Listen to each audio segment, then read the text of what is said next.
하나님의 말씀 구약성경 시편 66편 1절에서 7절까지입니다. 구약성경 66편 1절에서 7절까지 한 절씩 교독하기로 하겠습니다. 1절 하나님의 말씀입니다. 시 인도자를 따라 부르는 노래, 온 땅이여 하나님께 즐거운 소리를 낼지어다. 그의 이름의 영광을 찬양하고 영화롭게 찬송할지어다. 하나님께 아뢰기를 주의 일이 어찌 그리 어미하신지요. 주의 큰 권능으로 말미암아 주의 원수가 주께 복종할 것이며 온 땅이 주께 경배하고 주를 노래하며 주의 이름을 노래하리이다 할지어다. 셀라. 와서 하나님께 행하신 것을 보라. 사람의 아들들에게 행하심이 어미하시도다. 하나님이 바다를 변하여 육지가 되게 하셨으므로 무리가 걸어서 강을 건너고 우리가 거기서 주로 말미암아 기뻐하였도다. 7절 함께합니다. 그가 그의 능력으로 영원히 다스리시며 그의 눈으로 나라들을 살피시나니 거여가는 자들은 교만하지 말지어다. 셀라. 아멘. 시편 기자가 오늘 본문에서 온 땅을 부릅니다. 1절이 온 땅이여 라고 시작이 되고 4절이 온 땅이 주께 경배하고 라는 말씀으로 시작이 됩니다.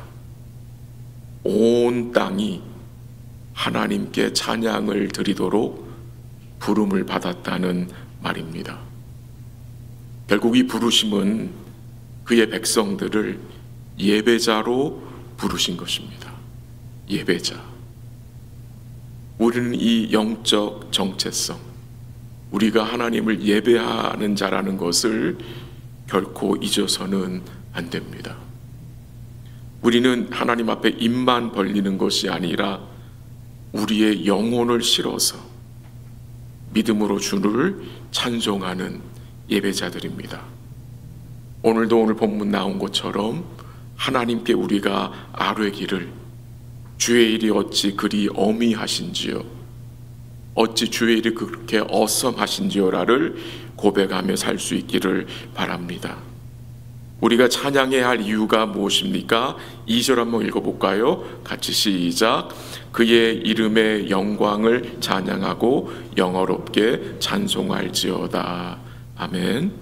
우리가 찬양해야 할 내용은 2절에 보니까 그의 이름의 영광, 그의 영광스러운 이름 때문에, 그의 영광스러운 성품과 속성 때문에 찬송해야 되고, 3절도 한번 같이 읽지요. 시작. 하나님께 아뢰기를 주의 일이 어찌 그리 어미하신지요.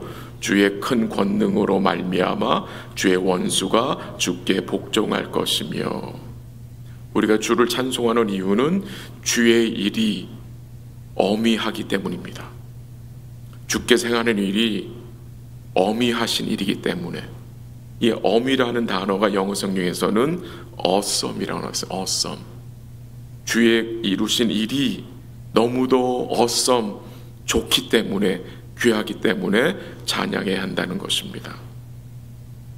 우리가 주를 찬양하기 위해서 또한 필요한 것이 있습니다. 그것이 5절에 나옵니다. 5절 한번 같이 읽습니다. 시작. 보라, 사람의 아들들에게 행하심이 어미하시도다. 우리가 주를 찬양하기 위해서 필요한 것은 와서 하나님께서 행하신 것을 보아야 합니다. 하나님께서 행하신 것을 보아야 찬양할 수 있습니다. 여러분과 제가 하나님께서 행하신 것을 무엇을 통해서 볼 수 있습니까? 무엇을 통해서 확신할 수 있습니까? 하나님의 말씀입니다. 우리는 하나님의 말씀을 통해서 하나님이 행하신 일들을 볼 수 있습니다. 그리고 보아야 합니다. 그리고 그 과정을 통해서 우리가 무엇을 깨닫게 됩니까? 하나님이 우리에게 행하신 그 놀라운 일들을 깨닫게 됩니다. 그래야 주를 찬송할 수 있는 것입니다. 또 5절 하반절에 보니까 사람의 아들들에게 행하심이 어미하다고 했습니다. 우리에게 행하시니 너무나 귀하고 놀라운 일들이 많은데 그 일들이 어떤 일입니까? 한번 6절 읽어볼까요? 시작. 하나님이 바다를 변하여 육지가 되게 하셨으므로 무리가 걸어서 강을 건너고 우리가 거기서 주로 말미암아 기뻐하였도다. 하나님이 행하신 일이, 그 어미하신 일이 6절에서 어떻게 소개되었습니까? 바다를 변하여 육지가 되게 하셨다고 하고요, 강을 건너게 하셨다. 아마 이 강은 요단강일 겁니다. 그 요단강, 물이 많은 그 시기에 그 물을 그치게 하셔서 그 백성들이 그 강을 건너게 하신 일, 그러니까 하나님의 구원 역사를 기억하고 찬양하라는 말이죠. 근데 이 출애굽, 홍해를 건넌 일과 요단강을 건넌 일은 정말 먼 과거의 일입니다. 근데 하나님은 이 백성들로 그 먼 과거의 일을 기억하고 주를 찬양하라고 합니다. 하나님의 은혜로 이스라엘 백성들이 400여 년 동안 노예 생활하던 그 애굽에서 나오게 하셨잖아요. 어떻게 나왔습니까? 6월절 어린 양의 보혈로 이 백성들을 약속하신 대로 애굽에서 나오게 하셨는데, 그들이 애굽에서 나오자마자 만난 것이 무엇이었습니까? 홍해였습니다. 홍해.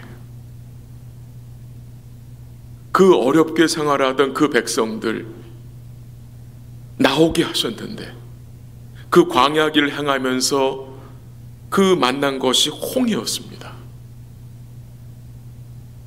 이스라엘 백성 입장에서는 이해가 되지 않았을 것입니다. 어떻게 나왔는데, 얼마나 힘들게 나왔는데 나오자마자 만난 것이 홍해였다는 사실입니다. 내일 본문인데 한번 11절 한번 읽어볼까요? 11절 다 같이 시작. 우리를 끌어 그물에 걸리게 하시며 어려운 짐을 우리 허리에 메어 두셨으며. 구원하신 백성들을 그물에 걸리게 하시고 구원하신 백성들에게 어려운 짐을 그들 허리에 메어 두셨다는 말씀이 나옵니다. 왜 그렇게 하십니까? 왜 홍해를 만나게 하시고, 왜 요단강을 만나게 하시고, 왜 무거운 짐을 그들 허리에 두시고, 왜 때로는 그들을 그물에 걸리게 하십니까? 그 이유가 바로 10절에 나오는데요, 10절 한번 같이 읽어볼까요? 다 같이 시작. 하나님이여 주께서 우리를 시험하시되 우리를 단련하시기를 은을 단련함같이 하셨으며. 그게 이유입니다. 왜 출애굽을 하자마자 홍해를 만나게 하십니까? 하나님은 그의 백성들을 시험하여 단련하시고자, 거룩한 목적을 가지고 있기 때문에 홍해를 만나게 하시는 거예요. 하나님은 거룩한 백성을, 그의 백성들을 향하여서 가지고 있기 때문에, 목적을 가지고 있기 때문에 이런 일들을 허락하시는 거예요. 하나님은 분명히 홍해 가운데 그의 백성들과 함께 하셨고, 요단 앞에서도 요단을 건널 때에 그의 백성들과 함께 하셨습니다. 그의 백성들이 시험을 당한 그 현장에 하나님이 함께 하셔서 그의 백성들을 어떻게 하셨어요? 도우셨습니다. 그래서 고린도전서 10장 13절에 보면은 우리가 아는 구절이잖아요. 주님은 우리가 이제 시험 받을 때에 감당할 시험만 허락하시고, 또 미쁘신 주님은 시험 당할 즈음에 어떻게 하신다고요? 피할 길을 내셔서 능히 감당케 하신다는 말씀을 우리로 기억나게 합니다. 홍해를 만났지만, 요단강을 만났지만 하나님 그 백성들로 감당하게 하셨다는 사실입니다. 본문 7절 가보죠. 한번 확인하죠. 7절 시작. 그가 그의 능력으로 영원히 다스리시며 그의 눈으로 나라들을 살피시나니 거여가는 자들은 교만하지 말지어다. 홍해 앞에서, 요단강 앞에서 하나님은 그의 능력으로 그들을 어떻게 하셨어요? 다스려 주셨어요. 그의 눈으로 그의 백성들을 보살펴 주셨음이 증거되는 것입니다. 하나님의 관심은요, 어디에 있습니까? 그의 백성들을 단련시키는 일에 하나님의 관심이 있습니다. 하나님이 우리를 죄에서 건지시고 우리를 거룩하게 세워가시는, 우리를 단련하시는 일에 하나님의 관심이 있다는 사실입니다. 오늘 본문에도, 오늘 본문은 아닌 내일 본문이지만 그 10절에 보면은 단련이라는 단어가 나오잖아요. 단련, 은을 단련함 같이 우리를 단련하신다는 말씀이 나오는데, 저는 이 단련이란 단어를 생각하면 요셉이 생각납니다. 요셉. 시편 105편 18절 19절에 보면은 이런 말씀이 나와요. 한번 들어보세요. 요셉의 발이 착고에 상하며 그 몸이 쇠사슬에 매였으며 곧 쇠사슬에 매였으니 곧 여호와의 말씀이 응할 때까지라. 그 말씀이 저를 단련하였도다 라는 말씀이 나옵니다. 하나님은 요셉을 단련하셨어요. 말씀이 저를 단련했다라고 증거하고 있어요. 이 단련이란 말은 그 금속을 순수하게 재련한다는 말씀이잖아요. 요셉이 감옥에 갇혀 있는 동안 하나님은 그의 말씀으로 요셉을 정련하는, 곧 그 마음의 불순물을 없애는 일을 행하셨다는 것입니다. 여러분과 제가 하나님의 말씀을 따라 믿음으로 살아갈 때에 오히려 시험과 어려움을 직면할 때가 있습니다. 믿음으로 살아가려 하려니까 상황들이 더 어려워지고 삶에 어려움이 더 생길 때가 있습니다. 그때 우리의 마음에 주의 사랑에 대해서 의심이 들어 기도도 잘 되지 않고 마음이 무거울 때가 있습니다. 근데 우리가 무엇을 기억해야 합니까? 바로 그 시간들이, 그 상황들이 어떤 상황이냐? 하나님께서 우리의 믿음을 단련하시는 과정임을 기억해야 합니다. 반드시 그 과정을 지나야 합니다. 그 과정을 통해서 우리가 우리 자신을 믿던 마음이 제거되고 오직 주님만을 의뢰하는 복된 마음을 갖게 되고, 그 과정을 통해서 우리 주님만을 찬송하는 복된 믿음을 갖게 되는 그런 과정이 되는 것입니다. 때로는 단련하는 과정에서 한번 12절 다시 한번 볼까요? 내일 본문이지만 12절 한번 같이 읽을게요. 시작. 사람들이 우리 머리를 타고 가게 하셨나이다. 우리가 불과 물을 통과하였더니 주께서 우리를 끌어내사 풍부한 곳에 들이셨나이다. 하나님은 이 이스라엘 백성들을요, 어떻게 해요? 무엇을 통과하게 하세요? 불과 물을. 사랑하시는 그의 백성들을 불과 물을 통과하게 하세요. 왜요? 불을 통해서 어떻게 해요?